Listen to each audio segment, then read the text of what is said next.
속수무책이라는 사자성어가 있어요. 속수무책. 자, 이 속, 이게 묶을 속이에요. 묶을 속. 그다음에 수, 손수, 무, 없을 무, 책, 이게 방책 이런 그 뜻이잖아요. 그러니까 이 속수무책이라는 게 뭐냐면 손이 묶인 듯이 어찌할 방책이 없어서 꼼짝 못하게 된다는 뜻으로서 뻔히 보면서도 어찌할 바를 모르고 꼼짝 못한다, 그런 뜻입니다. 오늘날의 이 코로나 바이러스 사태, 말 그대로 속수무책이에요. 손을 쓸 수 있는 이런 방책이 전혀 없어요. 자, 이와 이제 관련해서 기독교 교회의 역사를 살펴보니까요, 이 오늘날의 이 속수무책 같은 이 전염병, 이게 돌았던 때가 500년 전에도 이미 있었다, 기록이 있어요. 언젠가 제가 상세하게 이제 소개를 해드린 적이 있는데, 지금부터 500여 년 전에 16세기 종교개혁 때입니다. 자, 1517년 스위스 쥐리히, 그 다음에 10년 뒤에 1527년 독일 비텐베르크, 15년 후에 1542년 스위스 제네바, 내리 3차예요. 내리 3차에 걸쳐서 이 흑사병이 창궐했고 수많은 사람들이 사망했어요. 이때 우리 믿음의 선배들이 이 무시무시한 전염병 앞에서 그야말로 속수무책으로 무너지는 그런 자기 자신들을 발견하게 됩니다. 자, 그런데 여러분, 그러한 가운데서 당시에 우리 믿음의 선배들은 나약한 인간의 이 유한성과 이 한계성을 깊이 성찰하면서 그 가운데서도 우리를 구원해 주신 하나님의 은혜에 감사하면서 더욱 우리 주님 예수님 앞으로 나아가는 그런 모습으로 변화받기도 했어요. 어려운 순간에 더 주님을 찾았다는 거예요. 놀랍게도 이 속수무책의 어려운 상황 속에서 하나님의 은혜가 나타납니다. 자, 그 당시 절망과 낙심 속에 있었던 이 교회와 신앙을 귀하게 세웠던 세 사람이 나타나잖아요.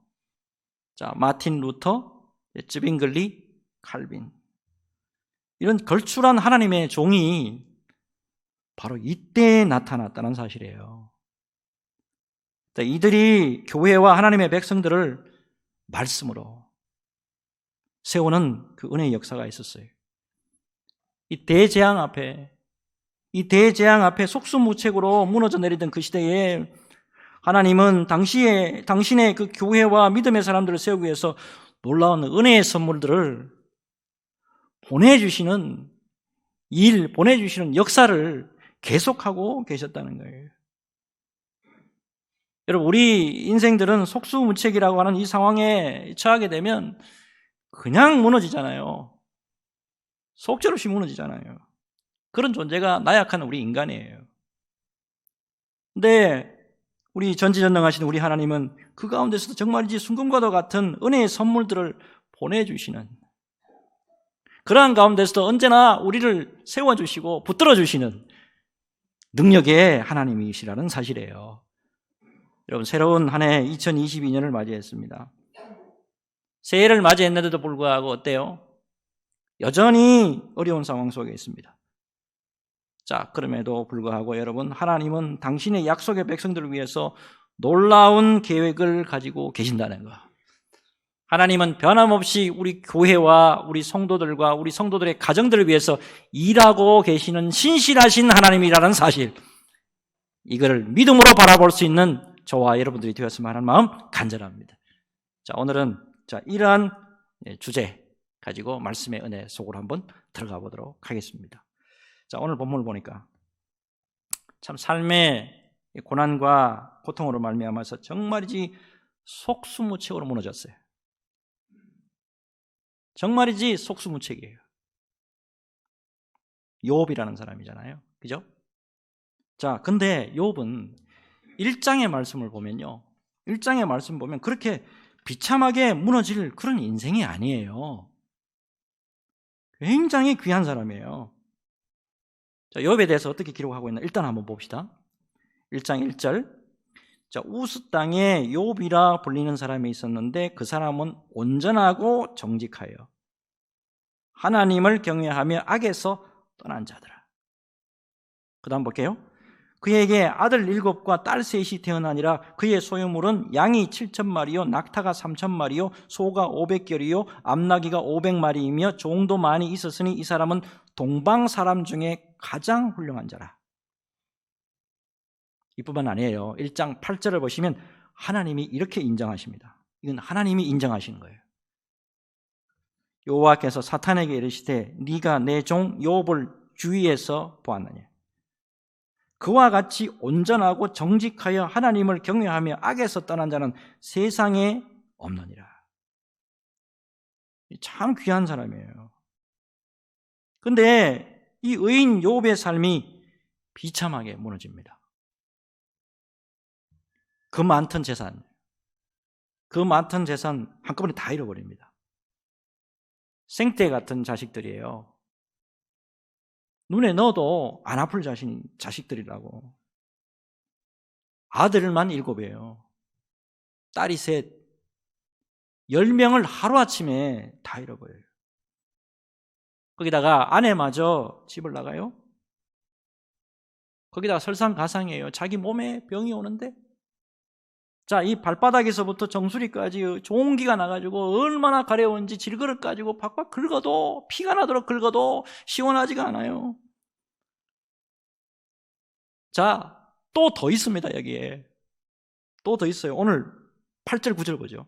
본문 8절 9절 보면, 근데 내가 앞으로 가도 그가 아니 계시고, 내가 앞으로 가도 하나님이 안 계셔. 하나님이 뒤로 가도 보이지 아니하고, 그가 왼쪽에서 일하시나 내가 만날 수가 없고, 그가 오른쪽으로 돌이키시나 배울 수 없구나.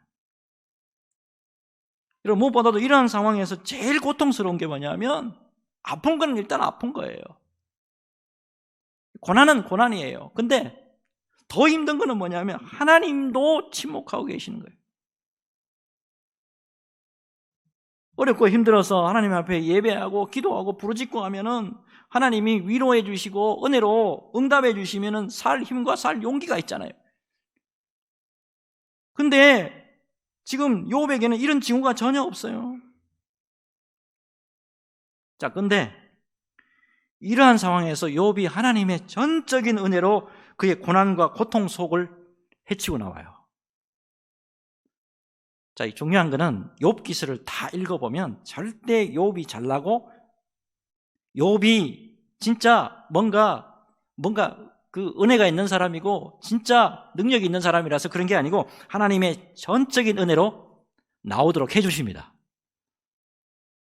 자, 이 하나님의 은혜가 뭔지 오늘 이제 좀 발견했으면 좋겠는데, 오늘 말씀 속에서 귀한 여러분 보화를 캐내셔야 돼요.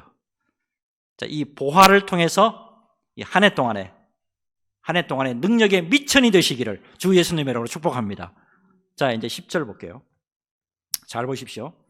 그러나 내가 가는 길을 그가 아시나니, 내가 가는 길을 그가 아시나니 그가 나를 단련하신 후에는 내가 순금같이 되어 나오리라.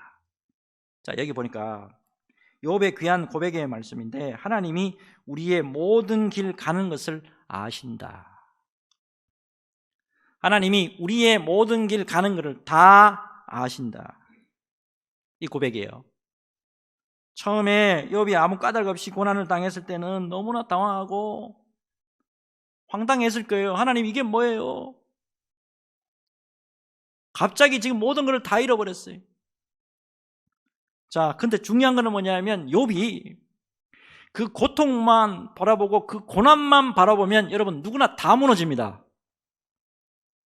힘든 일을 당하고 병을 얻고 고난을 당하게 되면 그것만 바라보면 다 무너져요. 근데 중요한 거는 가지 욥이 붙들고 있는 게 뭐냐면 하나님에 대한 시선이에요. 하나님을 바라보는 그 시선은 절대 흐트러지지 않아요. 굉장히 중요합니다. 자, 1장 21절하고 22절 잘 보세요. 이르되 내가 모태에서 알몸으로 나왔사온즉 또한 알몸이 그리로 돌아가올지라. 주시니도 여호와시요 거두시니도 여호와시오니 여호와의 이름이 찬송을 받으실지니이다 하고 이 모든 일에 욥이 범죄하지 아니하고 하나님을 향하여 원망하지 아니하니라. 어때요? 어떻게 하든지 하나님 은혜 안에 머물기를 원하고 어떻게 하든지 내 믿음에서 떨어지지 않기 위해서 몸부림치는 욥의 모습이에요. 여러분 중요한 게 있습니다. 욥의 이러한 모습을 하나님이 지금 보고 계시는 거예요. 하나님이 보고 계신다는 거예요. 이어서 2절로 넘어가게 되면 욥의 상황이 막 비참하게 되니까 욥의 아내가 바로 옆에 있는 아내가 뭐라고 이야기했냐면 이래요. 속을 뒤집어 놔요. 당신이 그래도 자기의 온전함을 굳게 지키느냐 하나님을 욕하고 죽어라. 그냥 하나님 욕하고 그냥 죽어버리세요. 그냥 이렇게까지 속을 뒤집어 놔요. 자, 이러한 가운데서도 욥이 이렇게 말합니다. 자, 욥기 2장 10절이죠. 그가 이르되 그대의 말이 한 어리석은 여자의 말 같도다. 우리가 하나님께 복을 받았은즉 화도 받지 아니하겠느냐 하고 이 모든 일에 욥이 입술로 범죄하지 아니하니라. 여러분 중요한 것은 사람은 몰라요. 사람은 몰라요. 근데 하나님은 이런 욥의 마음과 모든 행위를 보시고 알고 계셨다는 거예요. 여러분 우리 행위가 때로는 뭐 인정을 못 받고 누가 뭐 알아주지 않을 때 어때요? 실망하고 좌절하잖아요. 근데 성경을 자세히 보니까 하나님은 당신의 백성들의 삶을 다 보고 계시고 다 알고 계신다 이렇게 분명히 말씀하고 계신다는 거예요. 이거는 사람에게만 한정되는 게 아니에요. 교회에게도 적용되는 말씀이에요. 교회를 향해서도 하나님이 우리 주님이 다 보고 계시고 다 알고 계시는 거예요. 대표적인 것이 요한계시록 3장 8절 아닙니까? 빌라델비아 교회를 향해서 예수님이 이렇게 말씀해 주시잖아요. 볼지어다 내가 네 앞에 열린 문을 두었을 때 능히 닫을 사람이 없으리라. 내가 네 행위를 아노니. 교회를 향해서 하시는 말씀이에요. 내가 네 행위를 아노니 네가 작은 능력을 가지고도 내 말을 지키며 내 이름을 배반하지 아니하였도다. 자주 말씀드립니다. 하나님이 우리를 아신다고 할 때 그냥 지식적으로 겉으로만 아시는 게 아니에요. 그 사람의 폐부, 그 사람의 중심을 다 아신다는 거. 이거를 아셔야 돼요. 여러분 하나님이 아신다는 게 이게 얼마나 중요한지 몰라요. 하나님이 내 형편을 다 알고 계신다. 하나님이 우리 교회의 형편을 다 알고 계신다. 우리 예수님께서 우리 가정의 형편을 다 알고 계신다. 이거 얼마나 중요한지 몰라요. 자, 여러분 많이 회자된 예화가 있습니다. 사진을 보시면 좀 이렇게 흐릿한데 1980년대 우리나라의 그 신유 사역으로 유명했던 분이죠. 현신의 권사님. 나이가 드신 분들은 현신의 권사님 하면 다 잘 알 텐데 어리고 젊은 분들은 좀 모르실 거예요. 굉장히 유명한 분이에요. 자, 이분이 수많은 병자들을 기도로 고치신 분이잖아요. 자, 근데 이분이 나이가 들어서 이제 돌아가시게 됐어요.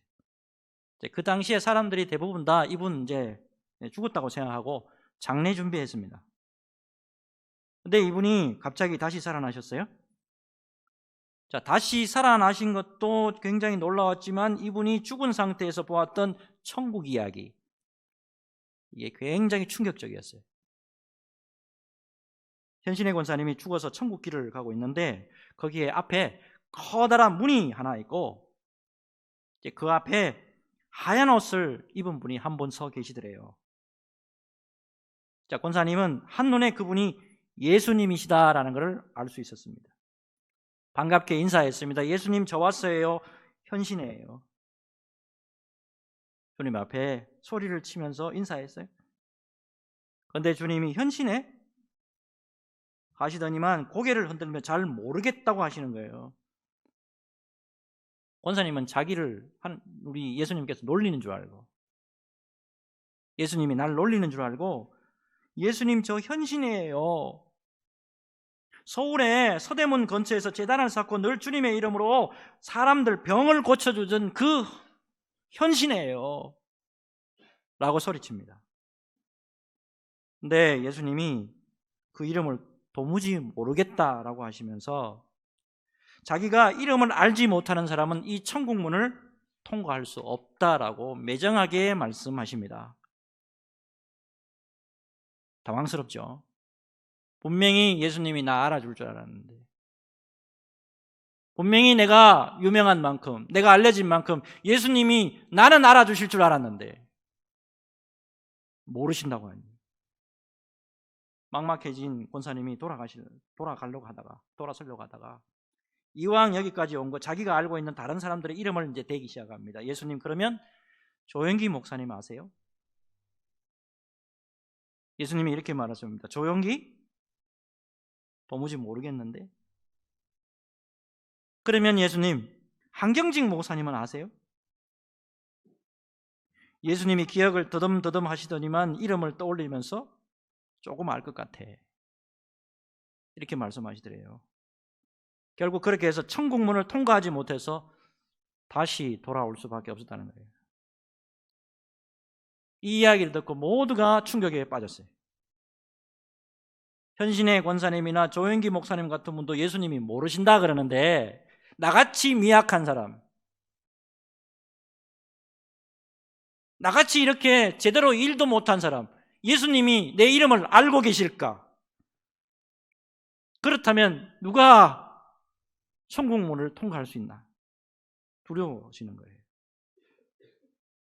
이 체험을 하고 난 다음에 현 권사님 크게 깨달은 바가 있어서 자기 전 재산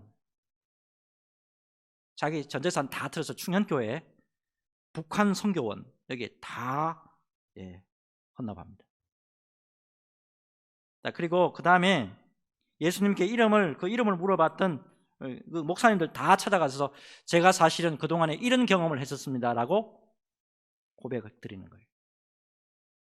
그때 그 유명한 조영기 목사님도 무릎을 꿇고 회개했다라는 그런 이야기가 있어요. 자, 여러분, 문제는 지금부터입니다. 여러분, 주님 앞에서 누가 큰일 했느냐, 누가 유명한가에 대해서는 주님이 모르신다라고 하는 때가 있습니다. 그런데 굉장히 중요한 게 하나 있습니다. 그게 뭐냐면, 성경을 보시면 당신의 언약의 백성들이 고난받고 힘겨워할 때, 하나님이 당신의 언약의 백성, 약속의 백성들이 고난받고 힘들어하고 신음할 때 절대 모르신다고 하신 적이 없었다는 사실이에요. 요거를 놓치시면 안 됩니다. 대표적으로 출애굽기 3장 7절 같이 읽겠습니다. 출애굽기 3장 7절 같이 읽습니다. 시작. 여호와께서 이르시되 내가 애굽에 있는 내 백성의 고통을 분명히 보고 그들의 감독자로 말미암아 부르짖음을 듣고 그 근심을 알고. 아멘. 그 다음에 시편 106편 44절 같이 읽습니다. 시작. 그러나 여호와께서 그들의 부르짖음을 들으실 때에 그들의 고통을 돌보시며. 아멘입니까? 여러분, 무엇보다도 하나님은 당신의 백성들을 어느 정도까지 아시느냐, 하나님은 당신의 약속의 백성을 어느 정도까지 아시냐, 이거 여러분 놓치지 말아야 돼요. 시편 139편 1절에서 3절 잘 보세요. 여호와여, 주께서 나를 살펴보셨으므로 나를 아시나이다. 주께서 내가 안고 일었음을 아시고 멀리서도 나의 생각을 밝히 아시오며 나의 모든 길과 내가 눕는 것을 살펴보셨으므로 나의 모든 행위를 익히 아시오니. 마태복음 10장 30절 너희에게는 머리털까지 다 세신 바 되었나니. 여러분, 속수무책으로 욥의 삶이 무너질 때 침묵하시는 하나님 앞에서 정말 힘들었어요. 근데 하나님이 모르셨느냐? 하나님이 다 알고 계셨습니다. 무엇보다도 고난받고 있던 욥과 늘 함께 해주셨고 변함없이 동행해 주셨고 마침내 친히 나타나 주시기까지 하셨습니다. 여러분, 주님은 언제나 우리를 아시고 함께 하시는 임마누엘의 하나님이에요. 여러분, 당신의 아들을 죽이시면서까지 우리를 사랑하시고 불러주신 당신의 약속의 백성들과 세상 끝날까지 내가 항상 함께 있으리라, 이렇게 말씀해 주신 우리 주님이에요. 그렇게 또 역사해 주시는 우리 주님입니다. 그렇기 때문에 여러분, 어떠한 상황 속에 처하더라도 우리 주님이 함께 하심을 믿고 믿음의 길 성실하게 신실하게 잘 달려가는 저와 여러분들 되시기를 바랍니다.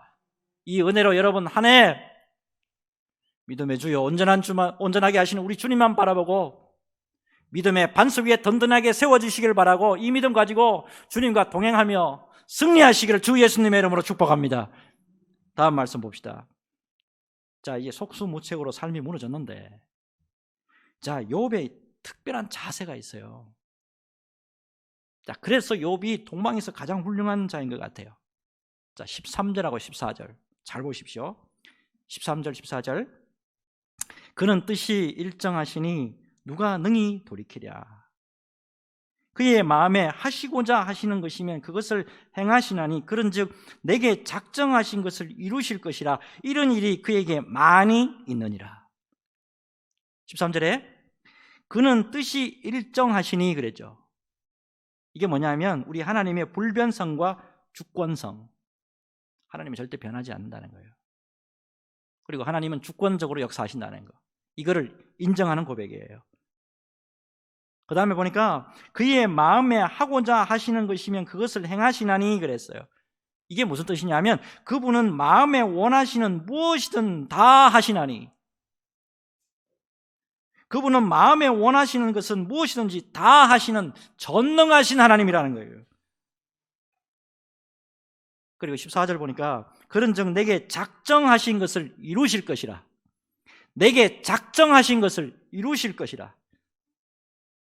이게 어떤 뜻이냐면 하나님은 나를 절대로 버리지 아니하신다.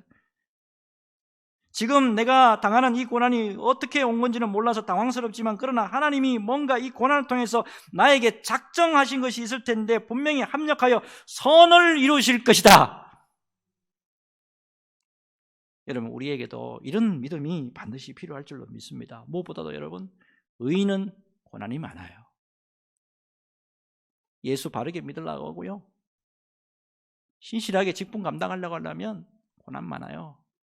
그러나 중요한 것은 뭐냐면 의인은 7번 넘어지더라도 우리 주님이 일으켜 주십니다. 성령께서 지켜주십니다. 우리 성부 하나님께서 끝까지 동행해 주십니다. 여러분, 이거를 믿으시길 바랍니다.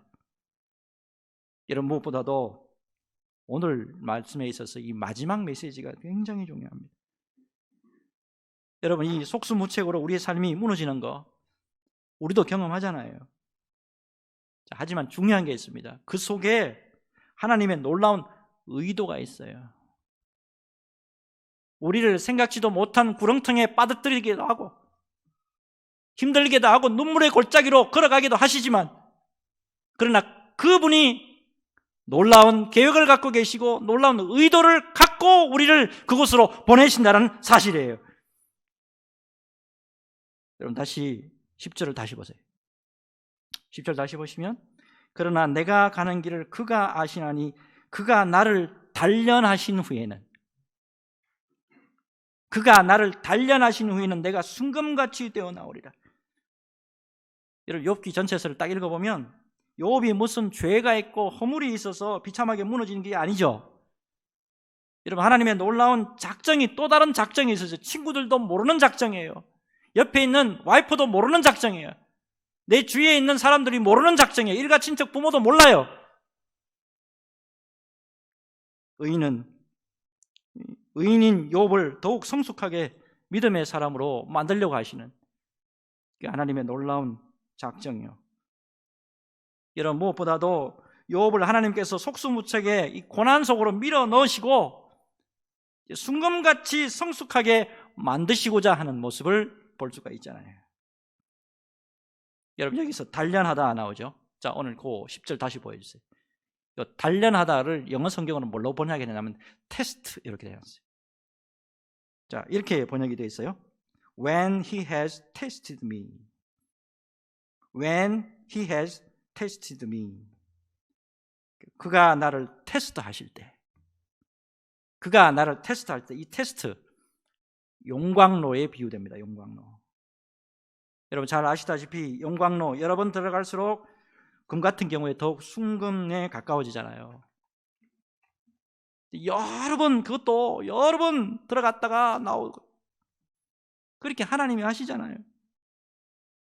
여러분 목사 안수 받고 그냥 굴곡 없이 그냥 쭉 가면 얼마나 좋아요. 여기 장로님들 계신데, 장로님들 장립 받고 난 다음에 그냥 이렇게 쭉 평탄하게 오셨어요? 수많은 눈물도 있고 우여곡절도 있고, 예? 불에 들어가잖아요. 불에. 안수 집사님들, 권사님들, 집사님들, 성도님들 다 불에 들어가잖아요. 불에. 오늘 말씀을 준비하면서 성경의 인물 가운데 고난과 연단을 겪으면서 정말이지 순금같이 쓰임받은 한 사람에 대해서 묵상을 좀 해봤습니다. 그림 보여주세요. 자, 예수님의 12제자 가운데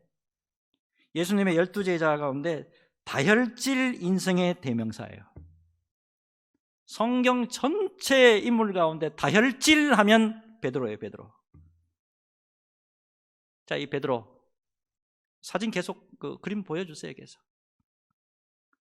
주님이 십자가의 길을 가셔야 할 때, 자, 칼을 막 휘둘죠. 주님 앞에서.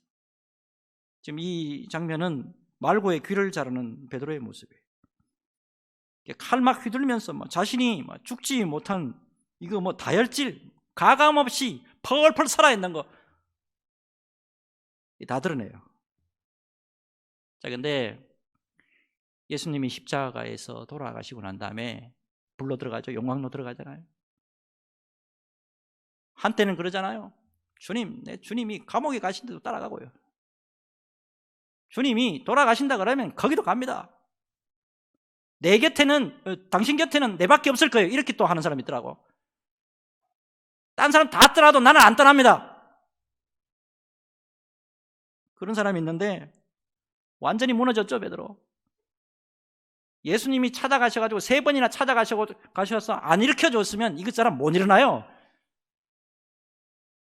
그리고 난 다음에 오순절 성령 강림 사건을 경험합니다. 그 이후에 베드로 어떻게 변화됐을까요? 성경을 보면 진실하게 자기 자신에 대해서 글을 쓰고 있어요. 성경을 이렇게 쓰고 있다고요. 베드로전서 5장 5절 이렇게 씁니다. 젊은 자들아, 이와 같이 장로들에게 순종하고 다 서로 겸손으로 허리를 동이라. 하나님은 교만한 자를 대적하시되 겸손한 자들에게는 은혜를 주시느니라. 혈기가 충만했던 베드로예요. 혈기가 충만했던 베드로가 변해서 불에 들어갔다 오니까 이 겸손, 섬김이 있는 삶으로 변합니다. 아울러서 베드로전서 5장 8절 근신하라 깨어라 너희 대적 마귀가 우는 사자같이 두루다니며 삼킬 자를 찾나니. 겟세마네 동산에서 예수님 홀로 기도하고 계시는데 1시간도 깨어 있을 수 없었던 베드로. 예수님 하면서도 어떻게 1시간도 기도 못하냐, 그렇게 책망받던 베드로예요. 근데 놀랍게도 어떻게 해요? 깨어있는 사람이 되잖아요. 깨어있는 사람. 그리고 준비 없이 늘 덤벙덤벙 대던 베드로예요. 늘 준비 없이 덤벙덤벙 대는 베드로가 베드로전서 3장 15절 보니까 이렇게 변해요. 너희 마음에 그리스도를 주로 삼아 거룩하게 하고 너희 속에 있는 소망에 관한 이유를 묻는 자에게는 대답할 것을 항상 준비하되. 항상 준비하되. 모든 일에 있어서 늘 준비하는 믿음의 사람으로 변했다는 거예요. 여러분, 믿음의 연단을 통해서 순금같이 변화된 베드로의 모습이에요. 여러분, 결국 우리에게 속수무책으로 발생하는 힘든 상황이 닥쳤을 때 무엇보다도 중요한 것은 이런 것을 통해서 하나님이 우리를 선하신 그릇으로 만드시고자 하는 의도가 있다는 것. 이거를 여러분 꼭 기억하셔야만 합니다. 최근에 우리가 처한 환경은 힘든 것임에 틀림이 없습니다. 하지만 여러분 무엇보다도 모든 것을 주권적으로 다스리시고 언제나 믿음의 사람들을 승리로 인도하시는 우리 주님이 세상 끝날까지 우리의 손을 잡고 놓지 않는다는 사실이에요. 이거를 놓치지 마세요. 특별히 올 한 해 우리 교회의 표가 뭐냐니까 순금같이 되어가는 교회입니다. 순금같이 되어가는 교회. 실천사항이 있죠. 첫째가 뭐냐면 주님의 뜻에 순종하는 성도입니다. 두 번째, 주님의 단련하심에 감사하는 성도. 마지막으로 주님 앞에 쉼없이 엎드리는 성도입니다. 여러분 오늘 말씀 속에서 주님의 뜻을 여러분 깊이 새기시기를 바라고, 힘들고 어려운 상황이 계속되겠지만 그럼에도 불구하고 오늘 말씀 10절, 그러나 내가 가는 길을 그가 아시나니 그가 나를 단련하신 후에는 내가 순금같이 되어 나오리라. 여러분 이 말씀 붙드시고 믿음으로 순금같이 되는 믿음의 모습으로 나아가기 위하여 하나님 앞에 더욱더 애쓰고 힘쓰며 기도로 승리하는 올 한 해 되시기를 주 예수님의 이름으로 축복합니다. 축복합니다. 주님, 우리의 삶이 어렵고 힘든 상황이 계속될지라도 우리를 연단하셔서 순금같이 만드시고자 하는 주님의 깊은 의도를 새기고 믿음의 경주를 끝까지 잘 감당할 수 있도록 은혜로 붙잡아 주옵소서. 주님, 우리 수원소망교회에 은혜를 베풀어 주옵소서. 우리 수원소망교회 성도들에게 은혜로 역사하여 주옵소서. 우리 수원소망교회 성도들 한 사람 한 사람들에게 능력으로 함께하여 주옵소서. 감사를 드렸고 주 예수님의 이름으로 축복하고 기도하옵나이다. 아멘.